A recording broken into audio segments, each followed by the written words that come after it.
Welcome to Leadership Latam.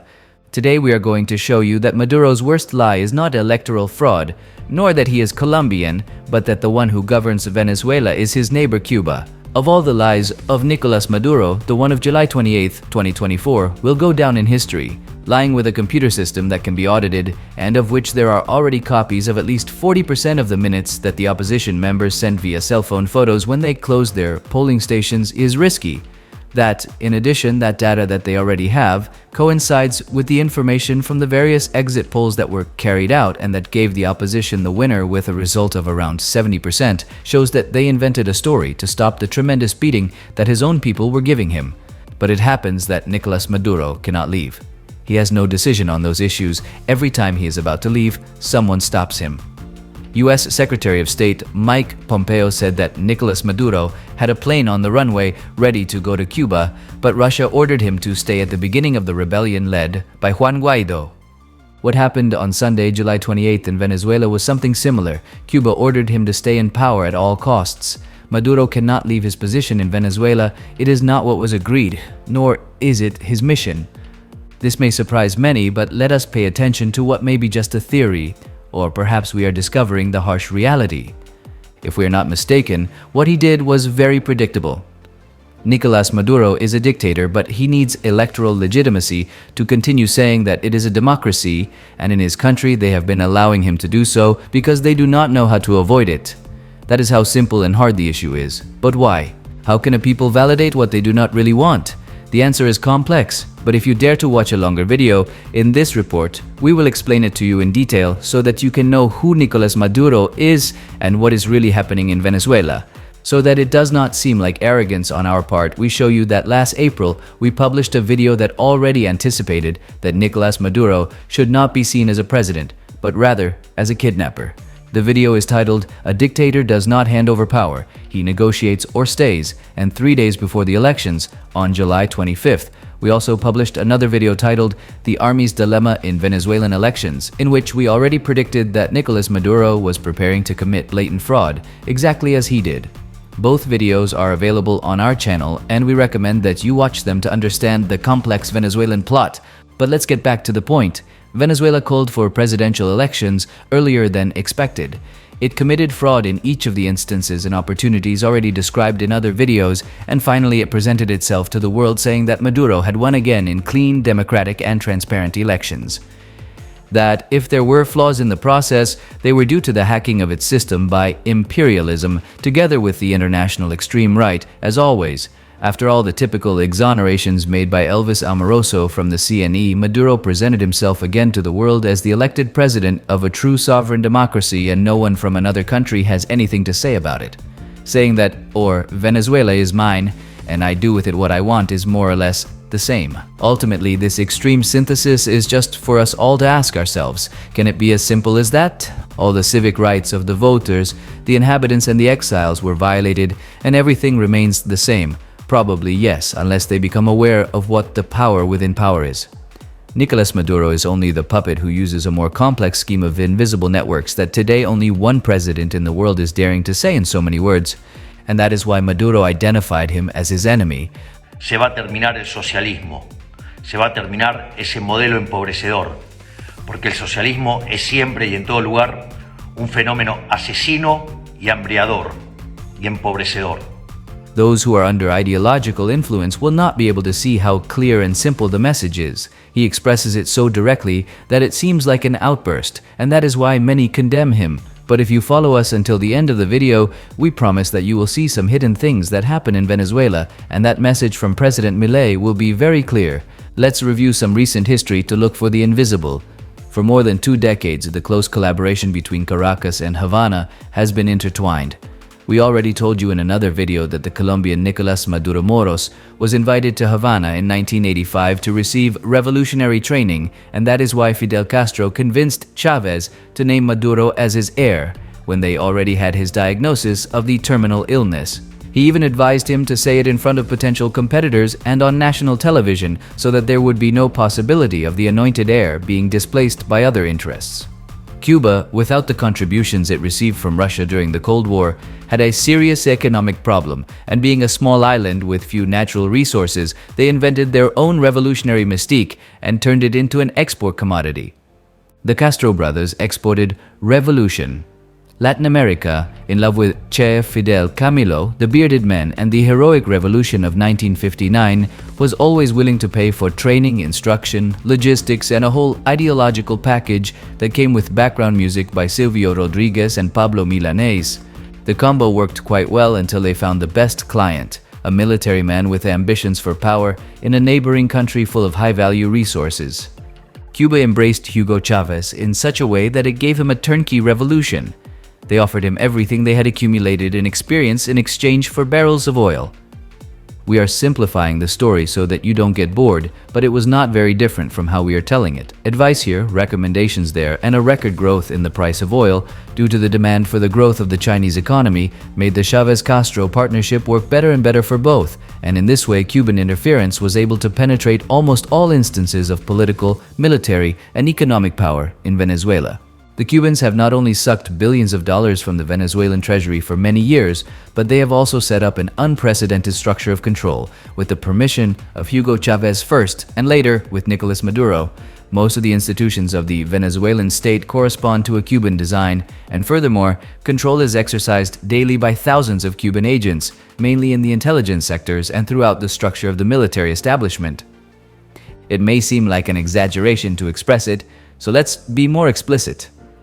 This Cuban control over all the key power structures in Venezuela persists to this day. It is not clear for now how many Cuban agents and military personnel are currently operating in Venezuela because it has been diminishing due to the impact of the economic crisis in both Venezuela and Cuba. However, the Cuban intelligence service is currently considered one of the pillars of Nicolás Maduro's hold on power, and although not the only pillar, it is a fundamental one. Cuban influence has always been very strong and with much attention focused on maintaining control of the Bolivarian National Armed Forces, especially to stop potential military uprisings, but also in exercising its influence within the intelligence community in Venezuela. Cuban agents are infiltrated from the Directorate of Military Counterintelligence, DGCYM, the Bolivarian Intelligence Service, CBIN, to the Bolivarian National Police and other various forces, such as the National Guard, for example, within the armed forces. The Cuban presence is coordinated by a group called the Cooperation and Liaison Group, GRUS, that maintains cadres in both Venezuela and Cuba and operates with a structure that links all the most important garrison commands in Venezuela, particularly covering all the military bases in the country. And although it may seem incredible, Cuban officers regularly attend meetings of the High Military Command in Venezuela and are often the ones who give orders to the generals, including Vladimir Padrino, on how they should act to defend the dictatorship. This situation of power of the Cubans increased further with Nicolás Maduro since he came to power in 2013. The long Cuban arms reached the central nerve of computer surveillance, with which they are dedicated to politically and socially controlling Venezuelans through various organizations and laboratories set up by the dictatorship for these purposes. They also penetrated the command structure of the CBIN, transforming this organization into a security apparatus with repressive reach in all sectors, including mainly the military. To put it clearly, the Cubans control the systems of listening and interception of communications and are the ones who order the repressive actions to violently stop the military, discontent, and the eventual possibility of an uprising. There will be no lack of those who think that the information is speculative. So in this report, we will tell you how they operate, where these agents of Cuban communist interventionism are quartered, and above all, in which places they meet, where they live. Precisely this information will allow them to be identified and for society to know the invisible levers of power that today are conditioning them to continue in a regime of tyranny. A good part of the activity of the Cubans in Venezuela are kept under hermetic secrecy, such as their participation in repressive tasks, spying on commanders and military personnel, and also in the surveillance of opponents and dissidents. Cubans also play an important role in the torture of civilian and military dissidents, as has already been proven and is duly documented in the International Criminal Court. These agents are hidden in the dark basements of the regime, places like the Helicoid, transformed into the largest prison in Latin America, and in places for white torture, as is called psychological torture that includes extreme sensory deprivation and isolation so that the detainee loses his personal identity, as they referred to the basements of the CBIN in Plaza Venezuela. The exact number of Cubans, both civilian and military men and women, currently operating in Venezuela is unknown. In the past, there was talk of tens of thousands of agents, but a minimum number has been confirmed, the hardcore, which involves between 3,000 and 5,000 Cubans, including agents and special troops dedicated to forming part of the rings. What they call rings are the personal security agents of Nicolás Maduro and the Ministry of Defense, who in addition to being agents, are specialists in espionage, counter-espionage, disinformation, etc. There are also officers and soldiers of special assault forces with high military training. This interventionist force assists Nicolás Maduro in his task of social control and is key in sustaining the dictatorship. Recientemente tuvimos que traer un grupo de 500 soldados cubanos, perdón, se me chispoteó, 500 soldados de la salud. But one of the main tasks of Cuban intelligence is to form and direct the security rings to protect Maduro and his entourage, his inner circle, as well as the Minister of Defense, General Vladimir Padrino, a key piece in maintaining cohesion within the high military command. The rings provide security while controlling and reporting to the island. It is estimated that between 100 and 150 men, led by Cuba, participate in the entire comprehensive operation to protect Maduro and his entourage. Their main location is in the White Palace, which is also the headquarters of the Presidential Guard, the building that is in front of the Miraflores Palace. The computer laboratories operate in the White Palace itself, and in 2013, the Strategic Center for Security and Protection of the Homeland, CIESPA, was installed there, where Cubans freely and with impunity dedicate themselves to spying, hacking communications, and tapping the phones of all Venezuelans they deem necessary. From politicians, businessmen, unionists, opponents to YouTubers, artists, and everything that puts their power hegemony at risk. According to the testimony of a Venezuelan intelligence officer who took refuge in Spain in 2017, all this information collected from wiretaps, emails, and social media accounts ends up in the hands of Cuban intelligence, the Cuban G2, for use in repression operations. This Venezuelan officer who took refuge in Spain, named Joris Guzman, said that the Cubans who operate in CIESPA receive preferential treatment and have enough authority to give orders to the rest of the structure and demand that they comply. The testimonies also refer to the existence of operators or agents and soldiers of special forces who are quartered on the island of Lorquilla, where a strategic forces unit operates, which in Cuba is called Black Wasps, and they have the training and mission to act in any part of Venezuela that is needed. This elite team would be the one that would be transported in airborne units to any place indicated in the event of a strong military rebellion or if there were an uprising or any type of conflict that merits effective and lethal intervention to quell such expressions of violence and defend the regime. Cubans are also present in absolutely all REDI commands, strategic regions for integral development, which are a total of 7 throughout the country, forming the coordination structure together with the ZODI commands, operational zones for integral defense, forming an integral part of the military garrisons throughout the country and actively participating in the way the Venezuelan armed forces are organized.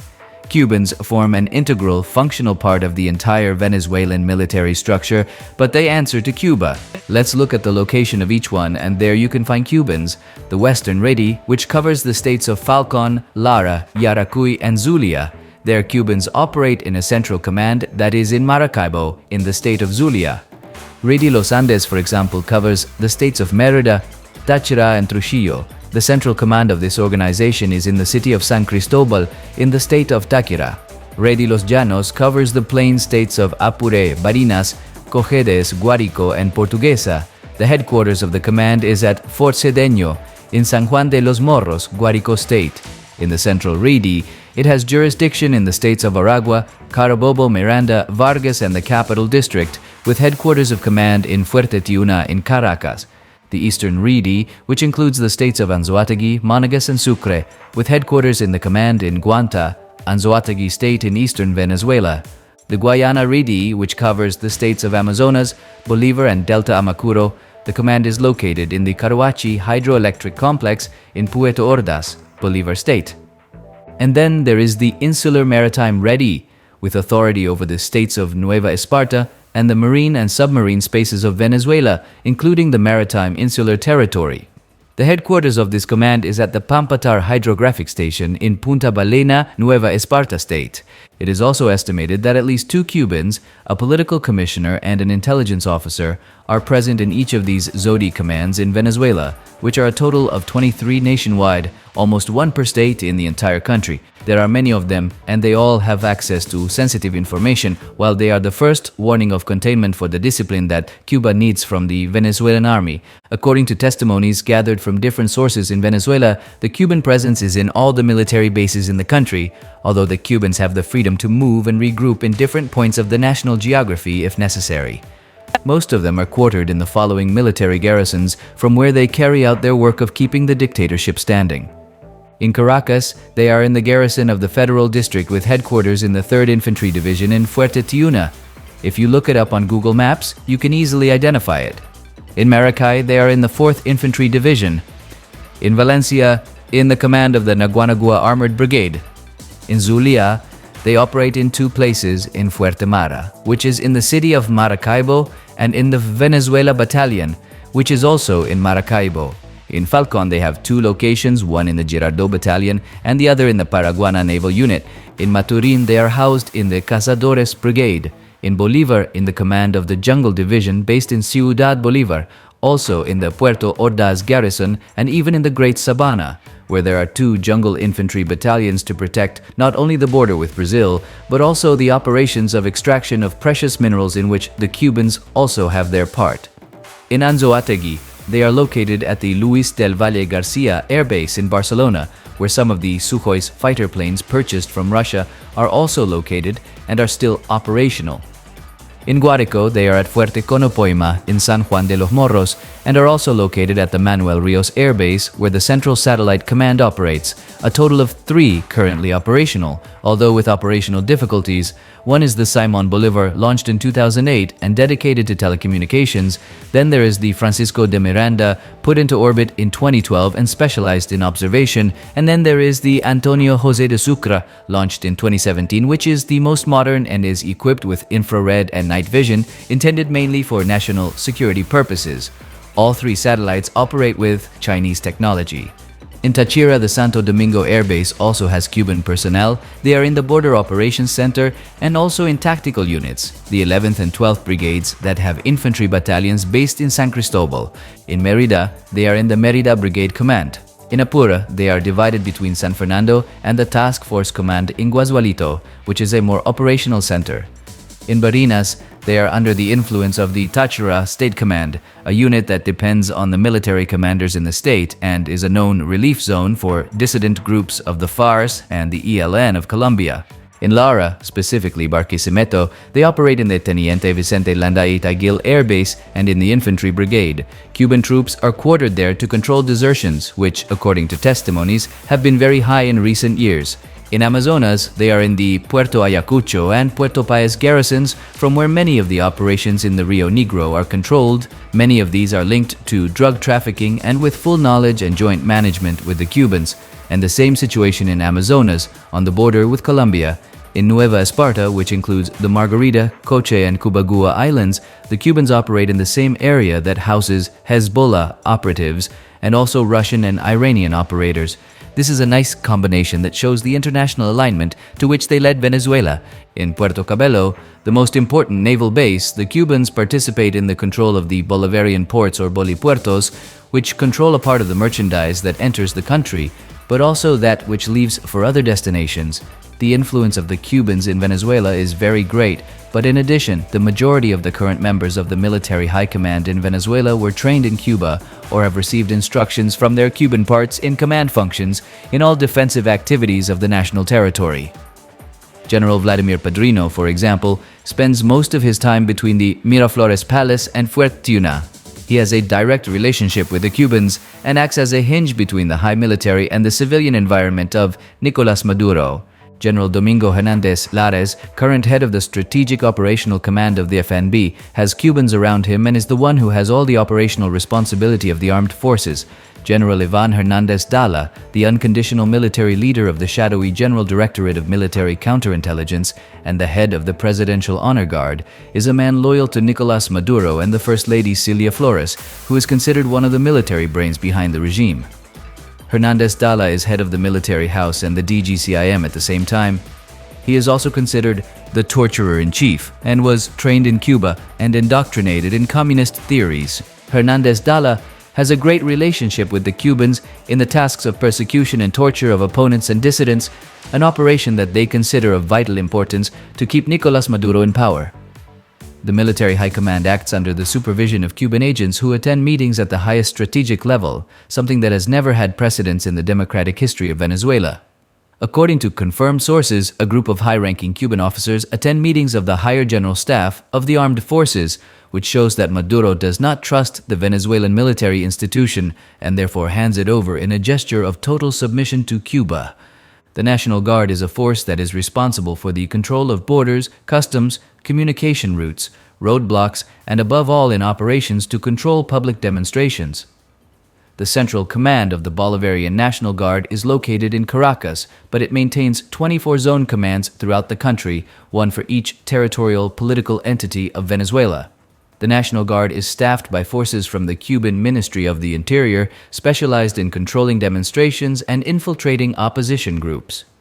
The Cuban presence in the National Guard has been highlighted in clashes on the border between Venezuela and Colombia, particularly in the town of Ureña, in the state of Táchira, in several situations in the past. In addition to the National Guard, there are agents from the Special Action Forces, which is an elite force of the Bolivarian police, currently in charge of large-scale repression throughout the country under the leadership of Major Commissioner Miguel Domínguez Ramírez. When it was originally founded, it was called the Special Action Force, FAES, but in 2022 they had to change its name after multiple accusations of selective murders. Hundreds of people had been killed by these special forces groups of the Bolivarian police, and that is why the Cubans decided to change the name. It is now called DEI, Directorate of Strategic and Tactical Actions, and is an organization widely infiltrated by the Cubans, according to the military sources that contributed to this report. The DEI, which was previously the FAES, has an operational headquarters in Caracas, but it roams throughout the country according to the needs that arise. The organization has a direct relationship with Havana thanks to Freddy Bernal, who in addition to being governor of the state of Táchira, is the protector of Commander Domínguez Ramírez, who was appointed as the head of this unit. Before taking office, he was his bodyguard and member of a collective, and a video is still circulating in which he is seen shooting from a motorcycle when the young protester Basil da Costa was killed during the protest on February 12, 2014 in Caracas. There are also Cubans disguised as date agents in critical areas, such as the border of the state of Táchira with Colombia. But as we said before, they are ready to deploy anywhere necessary to repress and organize mass repression.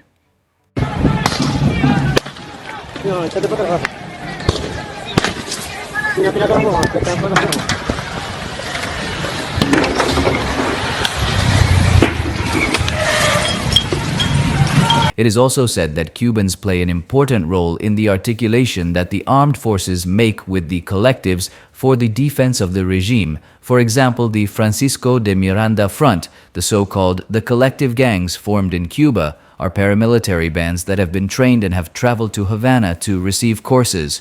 These urban paramilitary units were originally conceived by Hugo Chávez and Fidel Castro, inspired by the Rapid Action Brigades of Cuba, and were systematically formed and trained in 3-month courses in Havana, in which hundreds of these fanatics with extensive criminal records have been brought to participate. There is also, as stated at the beginning, a participation of Cuban agents in the application of torture. Several Venezuelan non-governmental organizations, NGOs, were able to collect testimonies from political prisoners that give an account of the presence of Cuban personnel during the application of torture. At the Casla Institute, for example, an important organization dedicated to substantiating human rights violations in Venezuela and submitting these files to the International Criminal Court, 106 cases have been documented in 2018, among which 11 of the victims of these cases claim that their repressors who subjected them to torture were Cuban. The witnesses stated that the people who subjected them to physical torture recalled lawyer Tamara Suju, who is the director of the Kasla Institute and responsible for the reports, had a clear Cuban accent. The most common methods they used were beatings, chaining, and simulated drowning. Likewise, the torturers also used tear gas and electric shocks to interrogate the detainees. The Kasla Institute presented an updated report to the Inter-American Commission on Human Rights in which it states that Cuban agents give orders to generals and coordinate activities in clandestine torture centers under the direct orders of Nicolás Maduro, who is aware of all the activity. In the days leading up to the elections, there was a reinforcement of the Cuban presence in Venezuela, those who arrived to assume their roles. They concentrated in 2 hotels in Caracas. The first is the Coliseo Hotel, located on Negrin Street, 1 block from Sabana Grande Boulevard, very close to the Malata Hotel, which is a hotel controlled by the dictatorship. This hotel receives a permanent influx of Cuban personnel, both male and female. This hotel is where they receive the pilots of the planes in which Cubans bring from the island to Venezuela. The owners of the Coliseo Hotel even made available several more apartments, which they have in nearby buildings, so that they can be used as operations centers for Cuban intelligence agents who stay there while they are operating in the country. The second hotel is the Hotel Las Americas, located in the Chacairo area, very close to Sabana Grande, where Cuban agents sent from Cuba to intervene in a potential conflict also reside.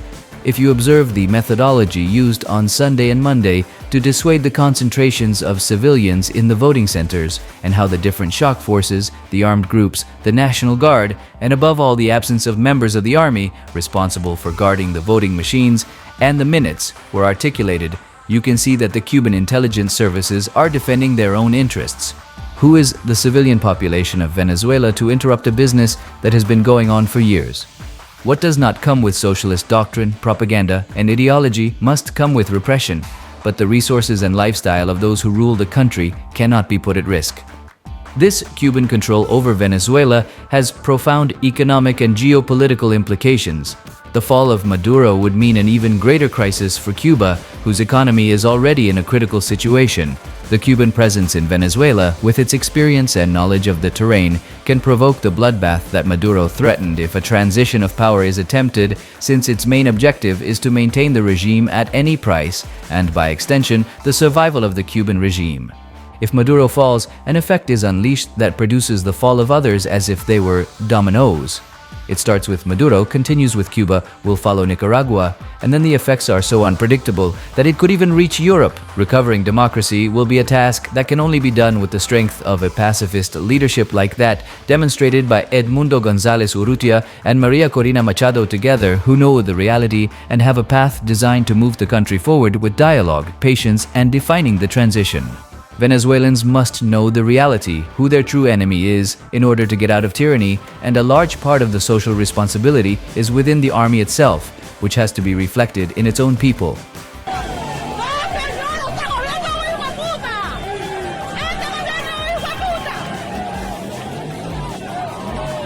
They must also ask for and demand international help. Spreading this message so that it reaches the entire population will make them a little freer. Venezuelans with their diaspora make up a network that covers many countries that are willing to demand democracy, and Nicolás Maduro can no longer hold the office of democratic president. He became a tyrant dictator and condemned himself to a tortuous end. It is unacceptable that a population of 29 million is in the hands of a handful of about 350 people with strong power and about 3,000 more who could have influences and interests to sustain the government. The problem is that the Castro-Chavez propaganda machine inoculated many Venezuelans with an ideology that leads nowhere else but the misery of the people and the wealth of their rulers. If you have any doubts about the concept, look at how each country lives that convinces its people with ideas of progressivism and how much wealth its politicians have.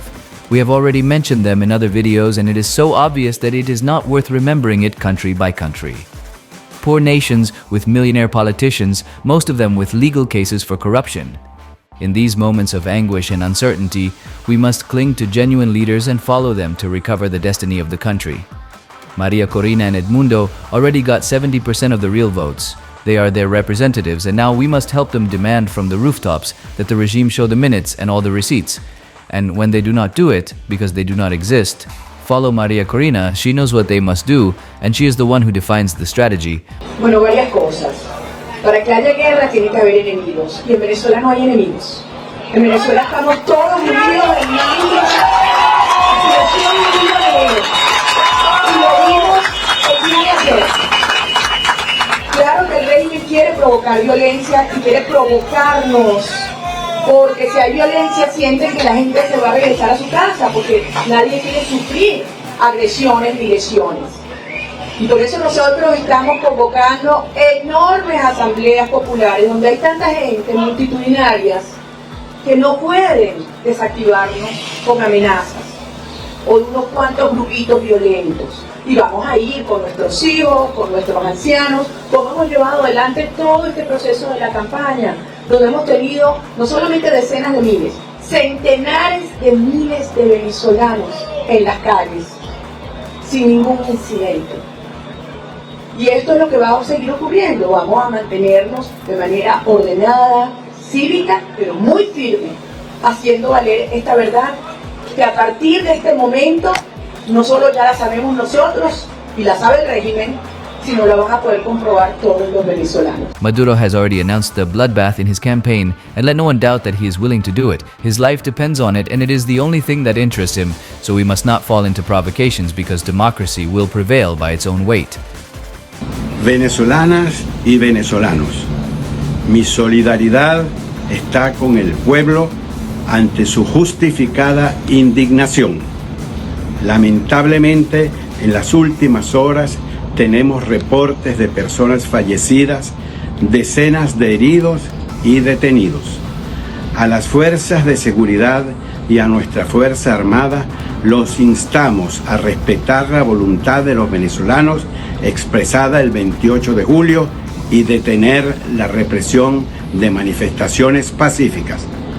Ustedes saben lo que pasó el domingo. Cumplan con su juramento. La Constitución está por encima de todos. Los venezolanos queremos paz y respeto a la voluntad popular. La verdad es el camino a la paz. All of Latin America needs Venezuela to join forces as a free, democratic, and sovereign country to improve the quality of life through fair trade and freedom. Share this video to free yourselves from the Cuban parasite that is conditioning your destiny of greatness. Until the next video.